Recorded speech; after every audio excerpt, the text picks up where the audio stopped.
before you leave, we got to get this Michael Jackson story for people who may never heard the Michael Jackson story. Because this shit is fucking funny, you know? Well, my Michael Jackson story is very simple. I lost my passport in Dubai airport, and they didn't check my ID when I had to fly to Bahrain. So I landed in Bahrain, had no passport. I called the Sheikh and the Prince and told them, yo, I don't think I could DJ the Formula One event because I don't have no ID or passport to get in the country. I think I lost it. The Prince came to the airport, and then I explained it again. I think they're going to send me home. He was like, no, don't worry. I'm going to call my father. So he called his dad, who's like higher up there in the oil business or whatever, like a sheikh, and is Abdullah, who was Abdullah Al-Khalifa, has a brother that owned the airport. So the brother called the airport. Yeah, so the brother called the airport, was like, he signed for me, and then the thing that's weird is I only had like a Bally's ID, like I had like a gym card? A gym card with my fucked up photo on there. That's the only thing I had as ID. So they were about to put me like in a section to be ready to send back, and then all of a sudden everybody stood up, military style. They all gave the salute, and then the Prince was like, "Yo, just go through, just walk through." I was like, "What do you mean, just walk through?" He said, "Yo, my father's brother called. He owns the airport. They signed for you. Go right through." I was like, "What?" So I went through customs, and all of them had their hands up. Nobody questioned me. Nobody checked for shit.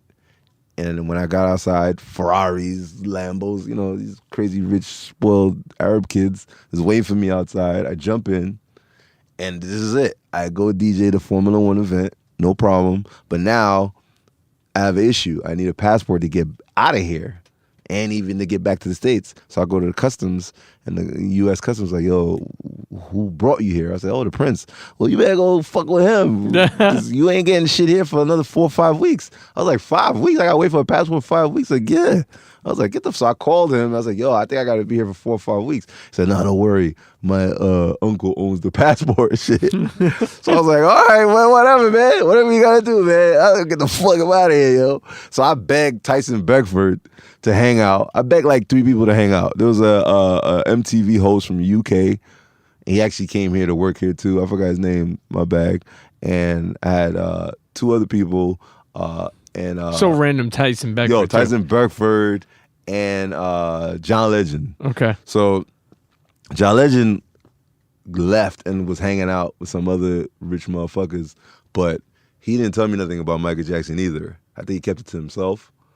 And Tyson Beckford he stayed with me like as long as he could because I didn't want to be in Bahrain by myself. So I begged him, yo, just postpone your flight. Sure. It's only going to take 3-4 more days for me to get, so let's just chill. And then the Prince was like, yo, stay at my fucking palace.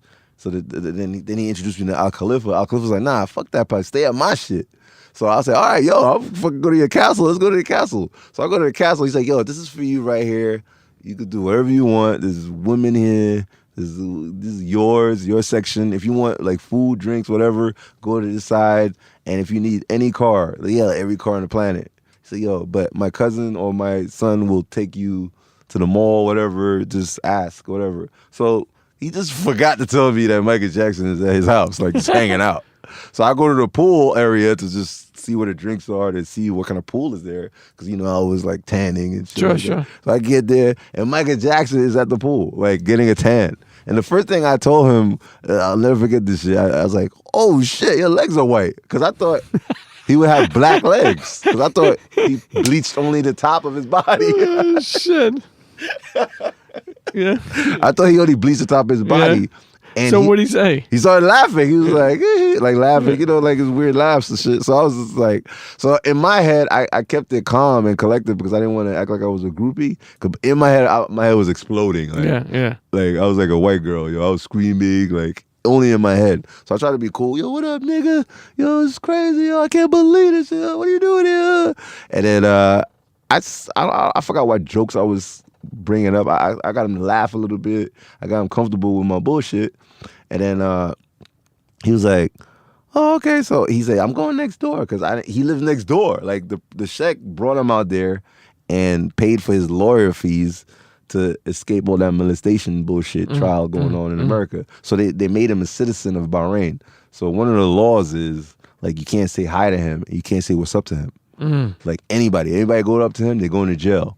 That's crazy. So that was the law of the land. So I was like, get the fuck out of here. So I was like, yo, let's go to the mall. Let's test this shit. So Mike was like, all right, fuck it, let's go to the mall. Let's say fuck it, but he's like, yeah, let's go to the mall.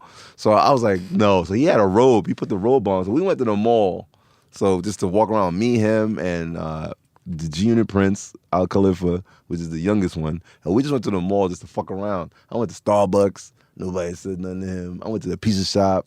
We walked around, and you could tell it's Michael Jackson. Like, Sure. He had the robe, he had the hands and everything. So nobody's saying what's up. I'm like, yo, it's Mike. Everybody's like, doo-doo-doo, like just working and chilling. Nobody said what's up to him. So we chilled a little bit, and then we came back to the palace. And then this time, while we're going back, I called Tyson Beckford. I'm like, yo, you gotta come to this address. Like, you're not gonna believe who's here. And Tyson's like, get the fuck out of here. So he gets there. This motherfucker starts battling him, like he's breakdancing, like backspins on the floor and all this. Like it's just like sand. This is like the desert. Like this is like you might as well say you're in Saudi Arabia. He's on the desert doing backspins in front of Michael because he had to battle him. He said, I don't think I'm ever gonna have this opportunity. I gotta battle Michael Jackson. So he battled him, and he begged Michael Jackson to do the Smooth Criminal. And Michael Jackson's like, yo, that's special effects, man. I can't bend my body like Sure. So I'm fucking laughing my ass off. And then all of a sudden, he's dressing normal. And then the Sheikh is like, yeah, he's very conservative. I'm surprised you even got him this long. Like, he usually says what's up and he's out. Maybe he really likes you or whatever. Maybe think you're cool. So he leaves. And then we're just happy that we just hung out with the motherfucker. Like, so we're chilling, and all of a sudden, we're gonna have a major dinner. John Legend's coming because John Legend wants to do a record with Michael Jackson. So I guess the Sheikh set it up. So all of a sudden, Michael Jackson comes back. Now he's Michael Jackson. Like, outfit, glove. Oh my God. Yo, I don't know if he's a superhero or whatever. Like, he went down a pole. This motherfucker is Michael Jackson now. Meanwhile, we're all about to have dinner. I didn't want to sit in the fucking, like, the Sheikh's table because that's a royal table. So Michael Jackson had a seat. There was one open seat, but I assumed the seat was supposed to be for John Legend so they could chop it up about their song deal or whatever they could. Sure. So the Sheikh and his wife was sitting there. I sat on another table with Tyson Beckford and all the other homies or whatever. Sure. So all of a sudden Michael Jackson's like, yo, Whoo Kid, come over here. Yo, I was like, what? So I sat next to Michael Jackson at the royal table, and we're still talking. Fuck? So first thing I said, I was like, yo, there's a lot of landmass here. He's like, ha, ha, ha. This motherfucker going crazy. He's like dying, yo. I couldn't believe it. Then all of a sudden I said, yo, first of all, let me call 50 because 50's shooting an army movie in Morocco. So I knew 50 was on our side. So he's on another desert. Back then, I think it was like $10 a minute. Sure. So I called 50. I said, yo, I got him to come to the dress, like to his dressing room on set or whatever. So I said, yo, 50, I got your brother here. So I put 50 and Mike together, and then he just couldn't believe it. He was like, what the fuck? So they're talking and yapping. But I'm like, yo, hurry the fuck up. This is like $10 a fucking minute, nigga. Hurry the fuck up. So I'm trying to get my phone back. And finally they stopped talking. And it was during the same time. I gave him a tape too that I did. Sure. I don't know why I always got these mixtapes. I gave him a tape so he could have for himself. But it's the same tape that Eminem did that record where he stepped on his nose or some shit in the video. So I try to I'm about to give him the tape, but then I try to back off and not give it. But it was too late. He was like, yo, what's that? I gave it to him, and he saw that Eminem was hosting it and everything. I was like, oh, fuck, this guy's going to hate me. But then he's like, oh, what's up with Eminem? I love that guy. Why did he retire? I was like, what? Like, I was bugged out that he knew, all that info. Yeah. But he didn't know who fucking, there's certain people he didn't know. He didn't know who, what's that bitch that did that song with Wyclef? Like this. Oh, Mary J? No, the famous Spanish singer. Oh, Shakira. Yeah, he didn't know who Shakira was. Really? I was bugging out over that. I was like, yo, You ever see Mike again? No, never. We were supposed to link up because I was setting up a hook for him to sing a hook for a 50 hard record, just for the mixtapes. So I set the shit up, but I think his management started promoting it, and then Chris Lighty heard about it. And Chris Lighty deaded it because of all the molestation shit going on. Sure. So he didn't want that bad press. But at those, during those moments, I was doing Biggie and 50, Tupac and 50. Those were on the low. and they came out. This Michael Jackson shit was supposed to be on the low. It's not a record where he's singing. It was supposed to be like a hard hook and then 50's rapping. Sure. But Chris Lighty didn't know what was going on. So he deaded the shit. He went press release. There is no record coming out. So there goes my private jet back. I was supposed to go back like a month later with Red Spider, who was the producer at that time, to do this Michael Jackson hook. I was going to film it.